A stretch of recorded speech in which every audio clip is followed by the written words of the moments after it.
Selamat pagi, Shalom, salam ketemu kembali dalam acara Sarapan Pagi.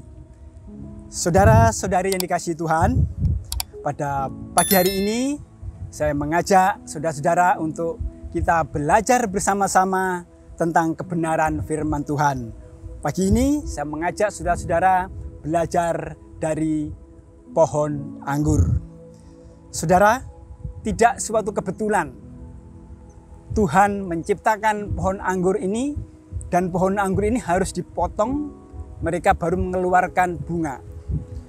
Saudara-saudara, saudara semua pasti pernah mengecap yang namanya buah anggur. Kalau saudara mengecap buah anggur, maka saudara tentu ingat bagaimana pohon anggur itu bisa berbuah. Saudara, kalau kita mau pelajari, pohon anggur itu dapat mengeluarkan buah apabila dia dipangkas ranting-rantingnya. Pohon anggur apabila tidak dipangkas rantingnya, maka dia tidak akan mengeluarkan buah, tidak akan berbunga. Bahkan kalau ada pun sangat sedikit, 1-2 biji saja. Saudara yang dikasihi Tuhan, seorang petani yang sudah berpengalaman, mereka akan memotong ranting-ranting pohon anggur, baik ranting yang kecil-kecil, ranting yang tanggung maupun yang besar, bahkan ranting-ranting yang subur, yang bagus, bahkan yang daunnya rimbun, hijau, sangat bagus, mereka potong semuanya. Sebab dengan dipotong semuanya, maka pohon anggur ini akan mengeluarkan bunga dan berbuah. Ketika pohon anggur yang dipotong rantingnya, maka akan terjadi suatu metabolisme. Ada tuh sistem di dalam batang anggur ini yang dapat memicu untuk mendorong memunculkan suatu bunga dan kemudian berbuah. Hal ini sama dengan kehidupan kita, saudara-saudara ya. Dalam kehidupan kita ini ada sesuatu hal seperti pohon anggur ini yang harus dipotong, yang harus dipangkas supaya kita ini dapat berbuah. Sebelum kita berlanjut, kita baca dulu dalam kitab Ulangan. Kita baca Ulangan pasal 10 ayat 16. Firman Tuhan, "Sebab itu sunatlah hatimu dan janganlah lagi kamu tegar tengkuk." Kemudian Yeremia pasal 4 ayat 14. "Bersihkanlah hatimu dari kejahatan, hai Yerusalem, supaya engkau diselamatkan. Berapa lama lagi tinggal di dalam hatimu rancangan-rancangan kedurjanaanmu." Kemudian dalam Kolose pasal 3 ayat 5. "Karena itu matikanlah dalam dirimu segala sesuatu yang duniawi." Saudara-saudara yang kasih Tuhan, kalau pohon anggur cabangnya, rantingnya yang dipotong, tetapi di dalam manusia bukan anggota tubuhnya yang dipotong, bukan tangannya, bukan kakinya, tetapi hatinya. Hati adalah wadah daripada pikiran, kehendak, dan perasaan. Jadi dalam pikiran-pikiran kita ada yang perlu dipotong. Dalam kehendak, keinginan kita harus ada yang dipotong. Supaya dalam diri kita muncul sesuatu yang dapat memunculkan bunga dan kemudian berbuah. Saudara-saudara, di dalam Kolose pasal 3 ayat 5, di situ dengan jelas dikatakan bahwa matikanlah dalam dirimu segala sesuatu yang duniawi, yaitu percabulan, kenajisan, hawa nafsu, nafsu jahat, keserakahan, marah, geram, kejahatan, dan sebagainya. Ini adalah sesuatu yang harus dipotong, yang harus dimatikan, yang harus disunat dari hati kita, supaya dalam diri kita dapat mengkonsentrasikan diri, dapat memfokuskan hati pikiran kita kepada perkara-perkara yang di atas, kepada perkara-perkara surgawi yang dapat membawa kita kepada hidup yang berbuah-buah, kepada hidup yang dapat fokus kepada Tuhan Yesus. Kalau kehendak-kehendak kita yang jahat, pikiran-pikiran kita, rancangan-rancangan dalam pikiran kita yang jahat dipotong, maka kita akan dapat memfokuskan hati dan pikiran kepada Tuhan. Dan hati kita dapat secara khusus, kita dapat merasakan suatu kuasa kasih Tuhan yang bekerja dalam hidup kita. Karena kita memfokuskan hati pikiran hanya kepada Tuhan. Kalau kita memfokuskan hati kepada Tuhan, maka hati pikiran kita hanya tertuju kepadanya.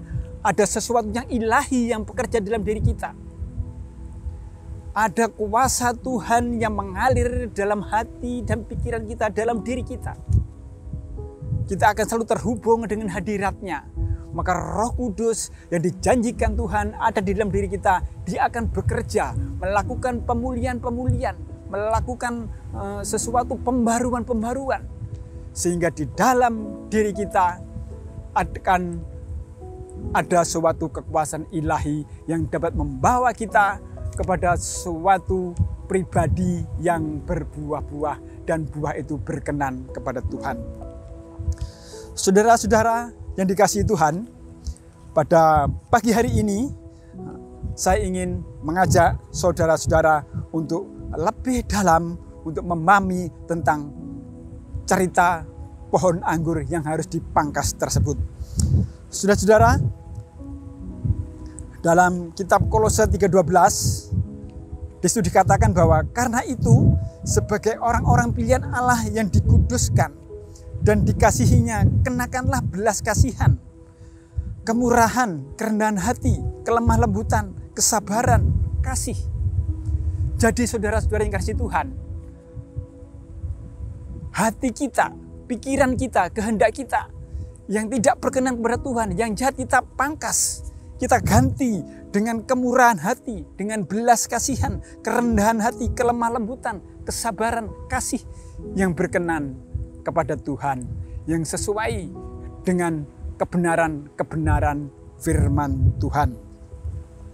Saudara-saudari yang kasih Tuhan, kalau hidup kita sudah selaras dengan kehendak firman Tuhan, kalau hidup kita sudah sesuai dengan kebenaran-kebenaran firman Tuhan, maka hidup kita akan berkenan kepada Tuhan. Kalau hidup kita berkenan kepada Tuhan, maka pemazmur mengatakan dalam Mazmur pasal 34 ayat 16, maka mata Tuhan tertuju kepada orang-orang benar dan telinganya kepada teriak mereka minta tolong. Jadi saudara yang kasih Tuhan, apabila kita melakukan sesuatu hal yang benar, yang berkenan kepada Tuhan, maka mata Tuhan tertuju kepada kita dan telinga Tuhan mendengar teriakan kita. Pemazmur 34 ayat 18 juga menolong, juga mengatakan apabila orang-orang benar itu berseru-seru, maka Tuhan mendengar dan melepaskan mereka dari segala kesesakan.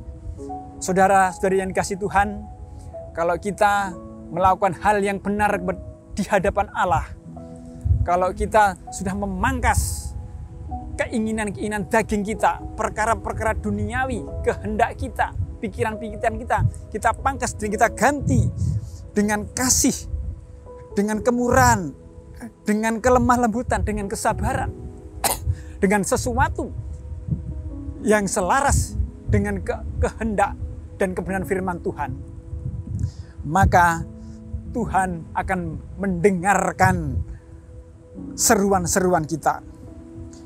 Maka kita menjadi orang-orang benar di hadapan Tuhan. Dan pemazmur mengatakan orang-orang benar apabila berseru maka Tuhan mendengarkan. Dan Tuhan akan melepaskan mereka dari kesesakan. Mazmur dalam 34 ayat 20 juga mengatakan kemalangan orang benar banyak, tetapi Tuhan melepaskan dia dari semuanya itu. Saudara-saudari yang kasih Tuhan,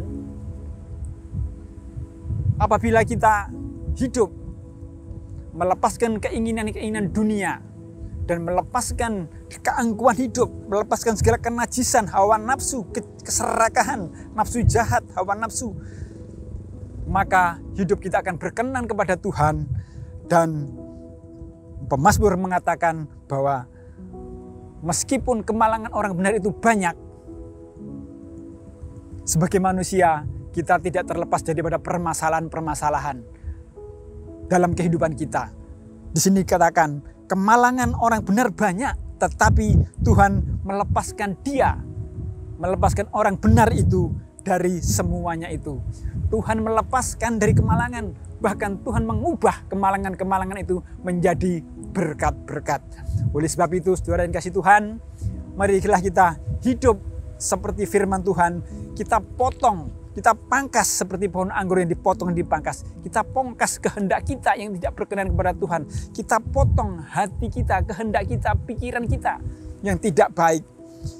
Dan kita isi dengan kemurahan hati, dengan kasih, tentang kesabaran, tentang kelembutan, sehingga hidup kita benar di hadapan Allah dan kita menjadi pribadi-pribadi yang diluputkan dari kemalangan dan pribadi-pribadi yang mendapat berkat-berkat dari Tuhan. Sekian, saudara yang dikasihi Tuhan, pada sarapan pagi hari ini, Tuhan Yesus memberkati.